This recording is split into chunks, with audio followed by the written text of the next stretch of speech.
All right, guys, what's going on? Figured I'd take a break from doing yard work to cover the Raleigh strain case. Some people asked me to cover it and give my thoughts on the situation and stuff like that.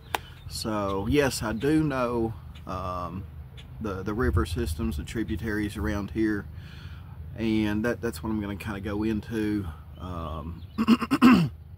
There's a lot of factors that with the tributary that will affect the search if he's in the river, which is what I'm going to go over here. So kind of like basically an analysis of the river system and how it may affect the search if he's in the river. So looks like a lot of people are focusing in the river, so the information police and everybody have at this point seem to put them searching for Raleigh in the river at this time. With the Cumberland River, it's part of the TVA system here in Tennessee, or in the southeast. TVA is more than just Tennessee, but there's a lot of factors that go into where someone could be if they fell into the river or was put into the river. Were they generating? Was there a heavy current at the time? So like if TVA was generating, these river systems will have a pretty heavy current to them. Okay, so what they can do is, law enforcement can get with TVA and say, well, we expect if he's in the river, he would have probably went in the river between this time and this time, and TVA can look at that and go, okay, yeah, we were generating, which will, if something went into the river at that time, with because it kind of like floods the river when they generate, and if someone gets snagged on something in the river, they could be just right there, or they could be 20 or 50 miles downstream. Like I said, it's like a flooded river when they generate electricity. So police have probably went to TVA, the dam, not the dam downstream, but the dam upstream from where he may have fell into the river or went into the river, because they're looking in the river, so I assume they're thinking he's in the river. So what they're going to do is go to the dam upstream, the first dam upstream, and give them the time frame where they think Raleigh may have entered the river. Were you generating at that time? No, we weren't. Yes, we were. If they were, they're probably gonna may even have to go down to all the way down to the next dam, to be honest with you. Now if they were not generating, and because the river I think with that tributary of Cumberland River, I think it's right there around that bridge, First Avenue, in that general vicinity where they're where they think he may have went into the river. It's probably about 20 feet deep. Not too deep, but at the same time, in places it can get deep, and it's just murky water, guys. It's just I think if you're a diver, if you go into the water, you're probably only going to have maybe 6 feet of visibility, if that. It's just murky water. That's all I can tell you. That's all I can say for it. So there's a lot of factors involved with the search, and these guys know that. If they've got like swift water rescue or any kind of water rescue people, they know, hey, if he went in and they were generating, he could be way downstream. If he went in and they weren't generating, he could still be, close by. The other thing is, if he went in on one side of the river, more likely he's going to be on that side of the river until it gets to a bend. And then if they get to a bend, a person may go across the bend to the other side of the river. And there's some other factors too involved, and that all that's got to do with current that I just said, with the bends and everything. But if they assume he went in on one side of the river, should be on that side of the river, unless it's been a while and some other things. Now I will tell you that river does have some massive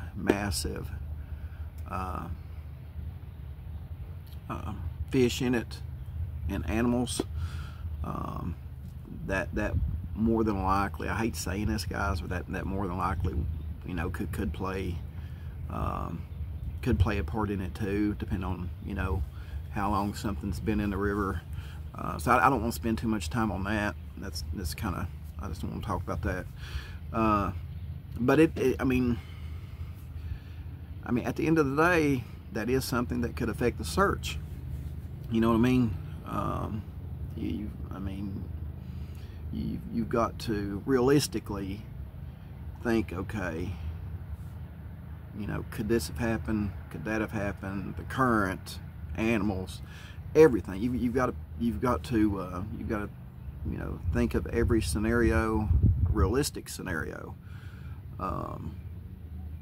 and again, based on the information that law enforcement and rescue has, I just assume they think he's in the river. I would think, you want to hold out hope, but I would think it being this long,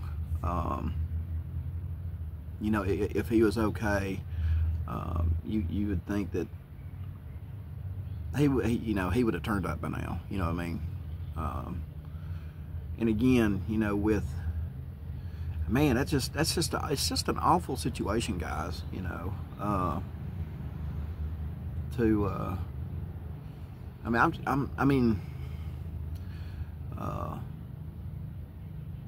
I really wish somebody would have, maybe if they seen him that inebriated, maybe had the police, do a welfare check on him and make sure he's okay. I think this may change the way people respond to other people, whether they're having a medical issue, a mental health issue, inebriated. Maybe this will change the way public views things like this. Would it have helped maybe if someone had called 911 and said, hey, we got a guy here not acting right, don't know if he's got a medical issue or what, but give the location, and I just want to make sure, you see if you guys can do like a welfare check on him, make sure he's okay. I think if that may have happened, and someone had kept an eye on him, he'd probably still been with us today. But the way society is now, everybody's afraid to approach anybody. Lord, I'm sometimes afraid to approach anybody if they're normal. You know what I mean? You say hi to someone these days and they just come back rude at you. But yeah, just a sad situation, guys. But I figured I'd give my thoughts and opinion on the tributary that they're searching. From a local perspective, someone that knows the waterways here in Tennessee. Yeah, and those guys that are doing the searches, they know firsthand what, like what I said about the current and, TVA generating and all that. They have experience and all that, and they'll put all that together and I believe they'll find him if he's in the river, but because of the, I mean, I got a strong feeling they'll find him if he's in the river, but with all the environmental factors and stuff like that, and the river being the Cumberland River the way it is, it's not going to be an easy task for him. I'll tell you that right now. Not going to be an easy task for him. You know, not unless, like I said, someone gets snagged, on some trees that had fallen, something like that. And what they need to do is they need to just go down the bank. I know that they kind of know if he went into the river where he may have went in, but again, you need to go down that bank. Just go down that sucker 10 miles. Go all the way down to the next dam along both banks, and see if anything turns up. That's what I would do. And from my standpoint, I would probably take a boat, several boats, TWRA, police, whatever, and I would just tell everybody, hey, you cover this first 2 miles of bank, you cover the second 2 miles, you cover the, or 5 miles, 10 miles, whatever. Just line some boats up down that bank all the way down through there, and get them scanners out, side scanners. Let them hummingbirds and Garmins do some work for you. Maybe that would help. So I mean, those sonars have come a long way. They've come a long way, and they're pretty advanced now. So anyway, guys, I figured I'd come to you, cover it. This is what I've got, and everybody's want me to, give my 2 cents, me being from Tennessee and knowing the tributaries and stuff like that. Unfortunately, it being the Cumberland River, it's not going to make rescue's job easy in locating Riley if he's in the river. But I do, because those guys know what they're doing, I do have high hopes that they will find him. And pray for the family, pray for Riley's friends. It sounds like he had a bright future ahead of him, and another life cut short. This reminds me of the I hate to say it, but I'm kind of having Kylie Rodney flashbacks, you know what I mean? So anyway, guys, let me know what you think in the comments below. Thoughts and prayers going out to the family. If you have any questions, you can shoot me an email at donbtruecrime@gmail.com, and I'll see you on the next video.